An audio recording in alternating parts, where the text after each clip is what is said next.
Hello, everybody. Welcome to today's reading through the Bible in 365. Today we are going to be focusing on Joshua chapters 4, 5, and 6, and then Luke chapter 1, verses 1 to 20. We're getting started in Joshua with chapter 4. When all the people had crossed the Jordan, the Lord said to Joshua, "Now choose 12 men, one from each tribe. Tell them, take 12 stones from the very place where the priests are standing in the middle of the Jordan. Carry them out and pile them up at the place, at the place where you will camp tonight." So Joshua called together the 12 men he had chosen, one from each of the tribes of Israel. He told them, "Go into the middle of the Jordan in front of the ark of the Lord your God.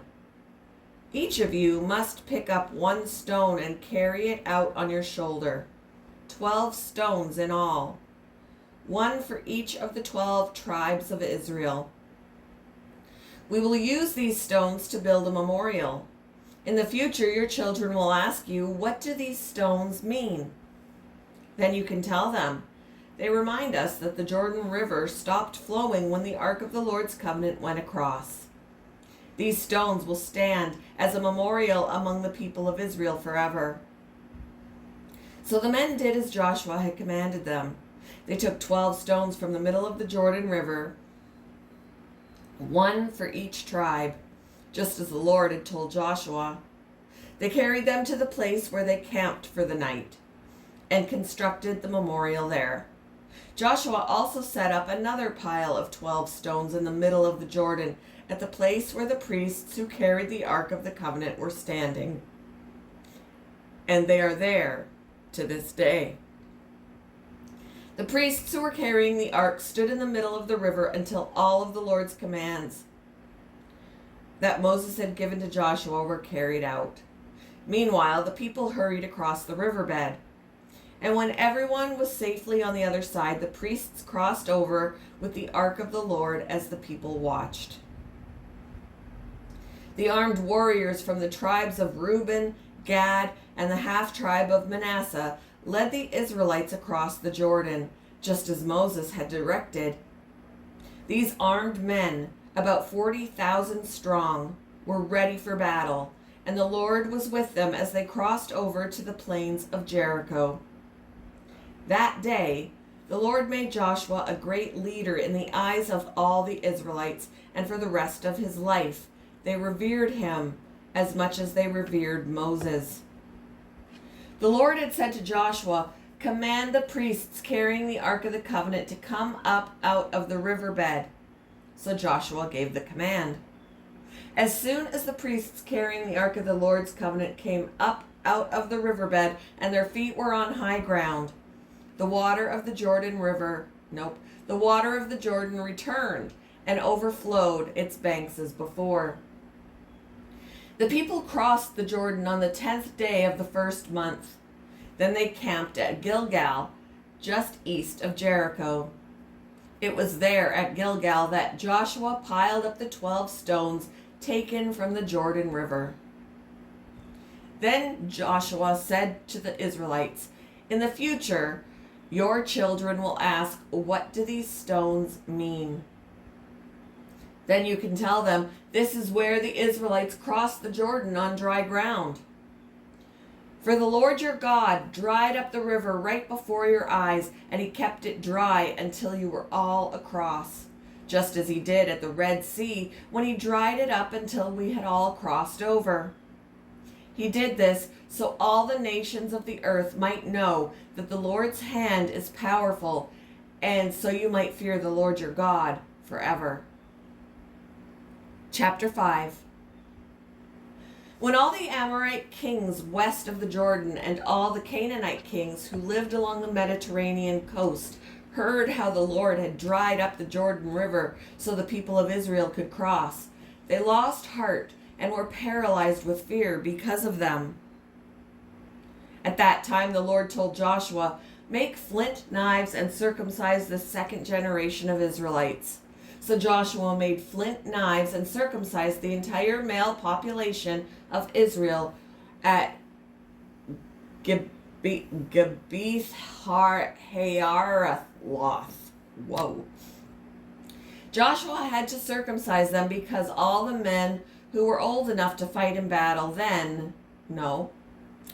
Joshua had to circumcise them because all the men who were old enough to fight in battle when they left Egypt had died in the wilderness. Those who left Egypt had all been circumcised, but none of those born after the Exodus during the years in the wilderness had been circumcised. The Israelites had traveled in the wilderness for 40 years until all the men who were old enough to fight in battle when they left Egypt had died. For they had disobeyed the Lord, and the Lord vowed he would not let them enter the land he had sworn to give us, a land flowing with milk and honey. So Joshua circumcised their sons, those who had grown up to take their father's places, for they had not been circumcised on the way to the promised land. After all the males had been circumcised, they rested in the camp until they were healed. Then the Lord said to Joshua, "Today I have rolled away the shame of your slavery in Egypt." So that place has been called Gilgal to this day. While the Israelites were camped at Gilgal on the plains of Jericho, they celebrated Passover on the evening of the 14th day of the first month. The very next day, they began to eat unleavened bread and roasted grain harvested from the land. No manna appeared on the day they first ate from the crops of the land, and it was never seen again. So from that time on, the Israelites ate from the crops of Canaan. When Joshua was near the town of Jericho, he looked up and saw a man standing in front of him with sword in hand. Joshua went up to him and demanded, "Are you friend or foe?" "Neither one," he replied. "I am the commander of the Lord's army." At this, Joshua fell with his face to the ground in reverence. "I am at your command," Joshua said. "What do you want your servant to do?" The commander of the Lord's army replied, "Take off your sandals, for the place where you are standing is holy." And Joshua did as he was told. Chapter 6. Now the gates of Jericho were tightly shut because the people were afraid of the Israelites. No one was allowed to go out or in. But the Lord said to Joshua, "I have given you Jericho, its king, and all its strong warriors. You and your fighting men should march around the town once a day for 6 days. 7 priests will walk ahead of the ark, each carrying a ram's horn. On the 7th day, you are to march around the town 7 times, with the priests blowing the horns. When you hear the priests give one long blast on the ram's horns, have all the people shout as loud as they can. Then the walls of the town will collapse and the people can charge straight into the town." So Joshua called together the priests and said, "Take up the ark of the Lord's covenant and assign 7 priests to walk in front of it, each carrying a ram's horn." Then he gave orders to the people. "March around the town, and the armed men will lead the way in front of the ark of the Lord." After Joshua spoke to the people, the 7 priests with the ram's horns started marching in the presence of the Lord, blowing the horns as they marched, and the ark of the Lord's covenant followed behind them. Some of the armed men marched in front of the priests with the horns, and some behind the ark, with the priests continually blowing the horns. "Do not shout. Do not even talk," Joshua commanded. "Not a single word from any of you until I tell you to shout. Then shout." So the ark of the Lord was carried around the town once that day, and then everyone returned to spend the night in the camp. Joshua got up early the next morning, and the priests again carried the ark of the Lord. The 7 priests with the ram's horns marched in front of the ark of the Lord, blowing their horns. Again, the armed men marched both in front of the priests with the horns and behind the ark of the Lord. All this time, the priests were blowing their horns. On the second day, they again marched around the town once and returned to the camp. They followed this pattern for 6 days. On the seventh day, the Israelites got up at dawn and marched around the town as they had done before. But this time, they went around the town 7 times. The 7th time around, as the priests sounded the long blast on their horns, Joshua commanded the people, "Shout, for the Lord has given you the town." Jericho and everything in it must be completely destroyed as an offering to the Lord. Only Rahab, the prostitute, and the others in her house will be spared, for she protected our spies. Do not take any of the things set apart for destruction, or you yourselves will be completely destroyed, and you will bring trouble on the camp of Israel. Everything made from silver, gold, bronze, or iron is sacred to the Lord and must be brought into his treasury. When the people heard the sound of the ram's horns, they shouted as loud as they could. Suddenly the walls of Jericho collapsed, and the Israelites charged straight into the town and captured it. They completely destroyed everything in it with their swords. Men and women, young and old, cattle, sheep, goats, and donkeys. Meanwhile, Joshua said to the 2 spies, "Keep your promise. Go to the prostitute's house and bring her out, along with all her family." The men who had been spies went in and brought out Rahab, her father, mother, brothers, and all the other relatives who were with her. They moved her whole family to a safe place near the camp of Israel. Then the Israelites burned the town and everything in it. Only the things made from silver, gold, bronze, or iron were kept for the treasury of the Lord's house.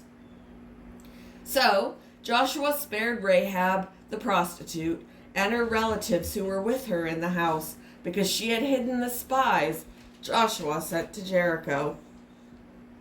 And she lives among the Israelites to this day. At that time, Joshua invoked this curse. "May the curse of the Lord fall on anyone who tries to rebuild the town of Jericho. At the cost of his firstborn son, he will lay its foundation. At the cost of his youngest son, he will set up its gates." So the Lord was with Joshua, and his reputation spread throughout the land. Moving on to Luke chapter 1, verses 1 to 20. Many people have set out to write accounts about the events that have been fulfilled among us. They used the eyewitness reports circulating among us from the early disciples.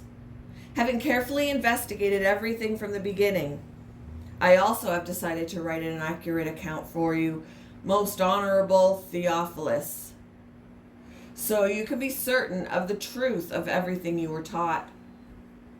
When Herod was king of Judea, there was a Jewish priest named Zechariah. He was a member of the priestly order of Abijah, and his wife Elizabeth was also from the priestly line of Aaron.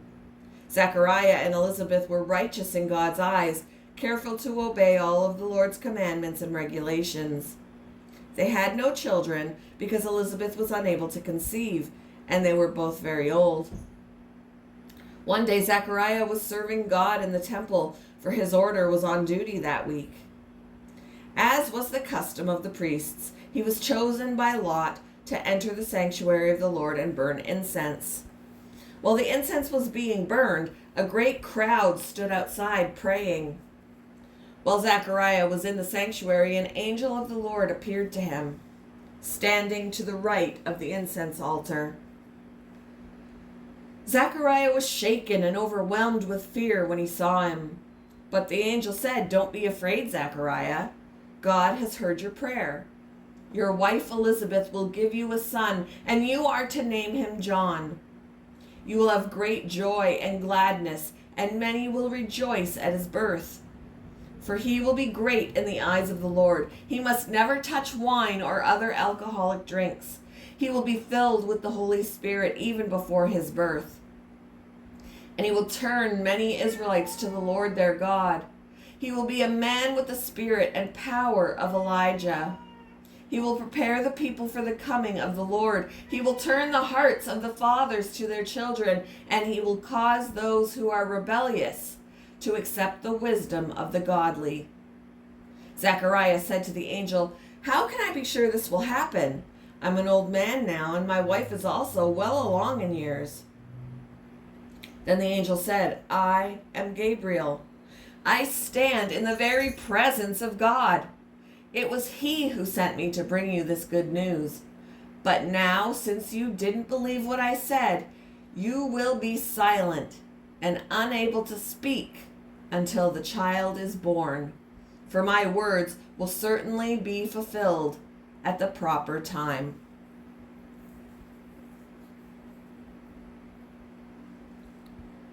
Thank you for joining me for today's reading through the Bible in 365. I hope you all have a wonderful Tuesday, and I will see you in the next one, guys. Bye!